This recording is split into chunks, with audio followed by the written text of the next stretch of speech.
আপনাদের দোহাই লাগে, আপনারা মাহফিলের প্যান্ডেলে এসে অবস্থান করুন। অনেক কষ্ট করে আপনাদের কষ্টার্জিত টাকা দিয়ে এই মাহফিল করা হচ্ছে। আপনাদের টাকা বিফলে যাক এটা আমরা আশা করি না। তাই আপনাদের কাছে বিনীত অনুরোধ, আপনারা দয়া করে মাহফিলের প্যান্ডেলে এসে মাহফিলকে সাফল্যমণ্ডিত করুন। সবাইকে আসসালামু আলাইকুম। অসংখ্য শুকরিয়া। এই পর্যায়ে আলোচনা রাখবেন আজকের মাহফিলের বিশেষ অতিথি জনাব হযরত মাওলানা মুফতি মাহবুবুর রহমান, খতিব জাবালে নূর জামে মসজিদ ভদ্রবিলা নড়াইল। হযরতকে তিনার মূল্যবান নসিহত পেশ করার জন্য সবিনয় অনুরোধ করছি। আসসালামু আলাইকুম ওয়া রাহমাতুল্লাহি ওয়া বারাকাতুহু।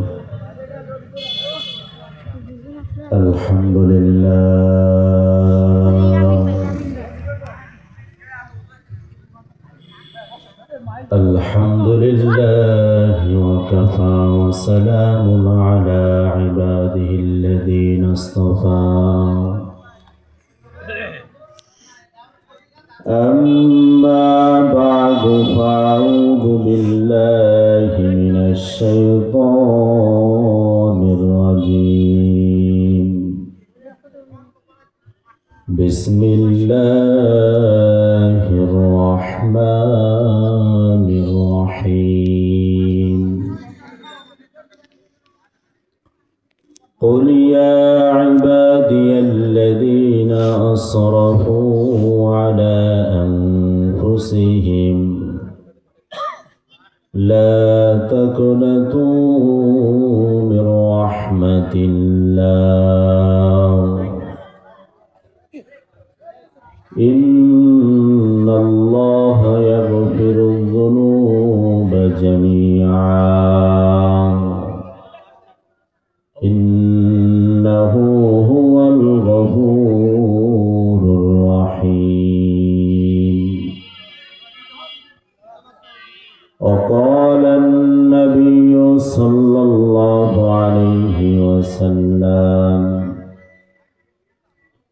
الدنيا سجن المؤمن وجنة الكافر أو كما قال النبي عليه الصلاة والسلام. إن الله وملائكته يصلون على النبي يا أيها الذين آمنوا صلوا عليه وسلموا تسليما. সকলে মোহাব্বতের সাথে জবান ছেড়ে দুরূদ ইব্রাহিম পড়ি। আল্লাহুম্মা সাল্লি আলা মুহাম্মাদিন ওয়া আলা আলি মুহাম্মাদ কামা সাল্লাইতা আলা ইব্রাহিম ওয়া আলা আলি ইব্রাহিম ইন্নাকা হামিদুম মাজিদ. اللهم بارك على محمد وعلى آل محمد كما باركت على إبراهيم وعلى آل إبراهيم إنك حميد مجيد. سبحانك لا علم لنا إلا ما علمتنا إنك أنت العليم الحكيم. سبحانك لا علم لنا إلا ما علمتنا إنك أنت العليم الحكيم.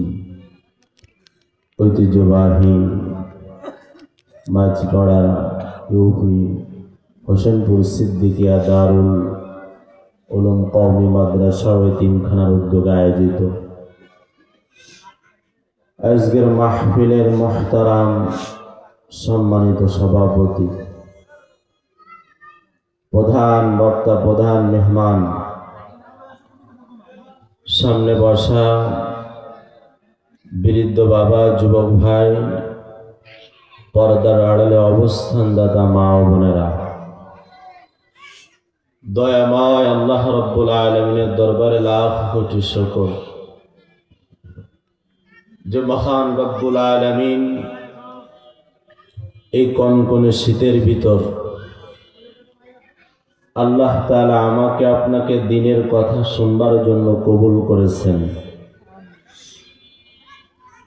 এজন্য দয়াময় রব্বুল আলামিনের দরবারে দিলের সবটুকু আবেগ ছেড়ে মহান মালিক, মহান মুনিব, আমার আপনার রব আল্লাহ তাআলার দরবারে কালিমাতুশ শুকর আদায় করেছি আলহামদুলিল্লাহ। আপনাদের এলাকার লোক খুবই ভালো। মাগরিবের পর অন্য জায়গায় এত লোক হয় না। তারপর আপনারা বসেছেন, এজন্য আপনাদের জন্য মুবারকবাদ। তবে একটু কষ্ট দিব আপনাদের। কেউ বা পাকিস্তান, কেউ বা ভারত, রাশিয়া বিভিন্ন জায়গায় বসছেন। আমি আপনাদের সঙ্গে অল্প সময় কথা বলবো।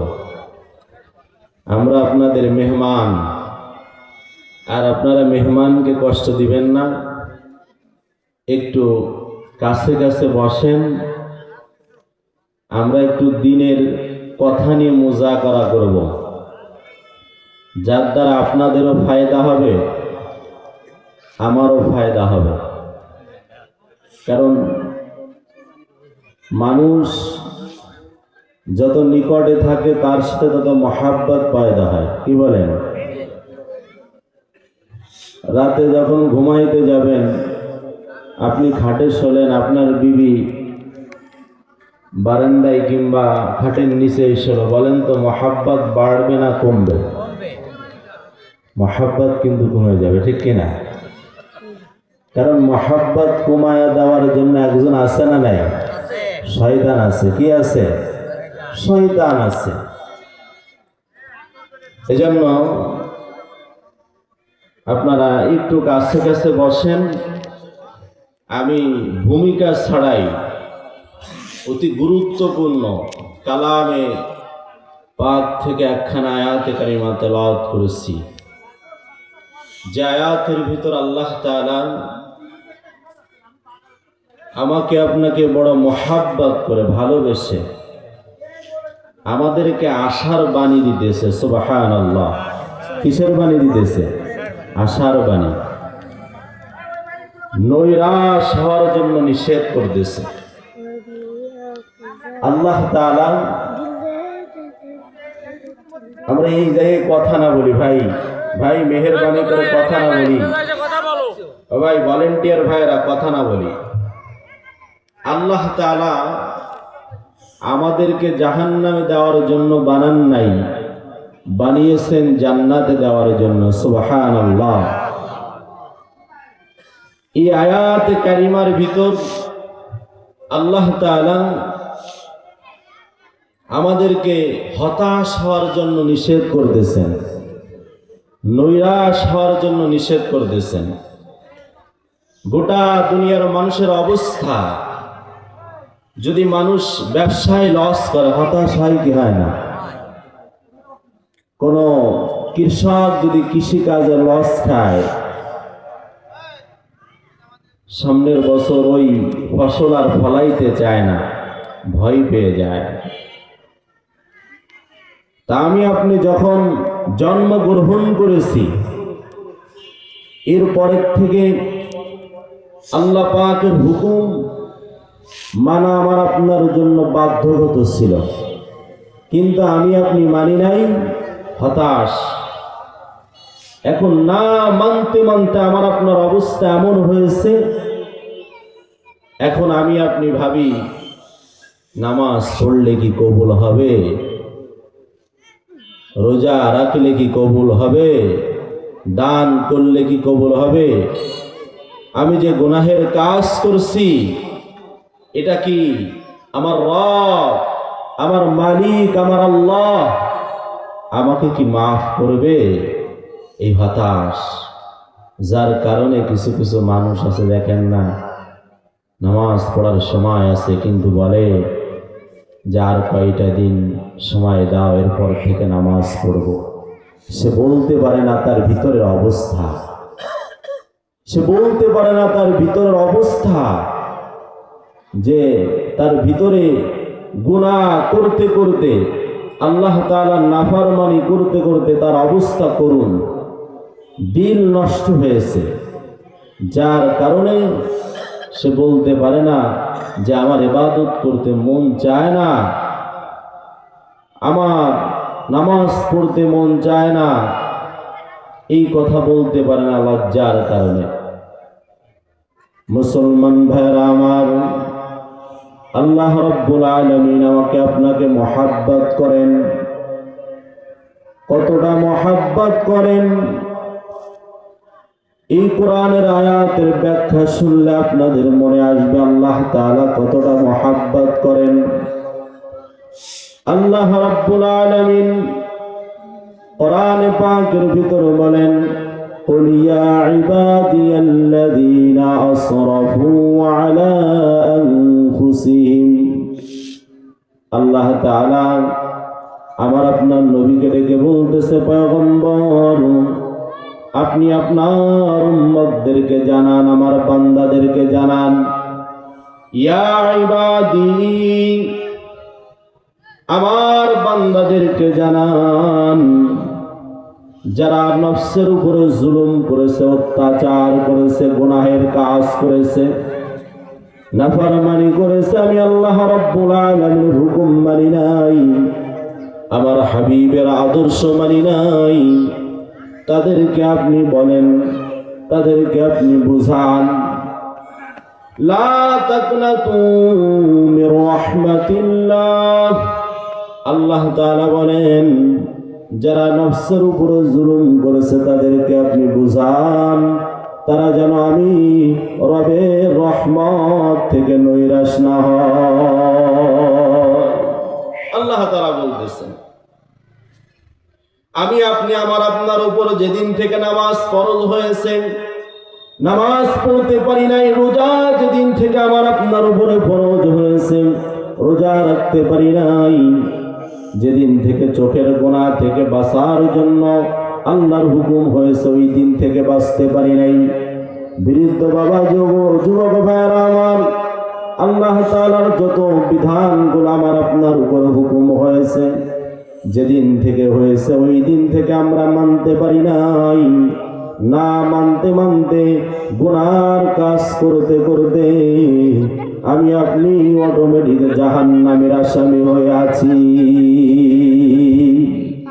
এজন্য আল্লাহ রাব্বুল আলামিন বলেন, قل يا عبادي الذين أسرفوا على أنفسهم لا تقنطوا من رحمة الله।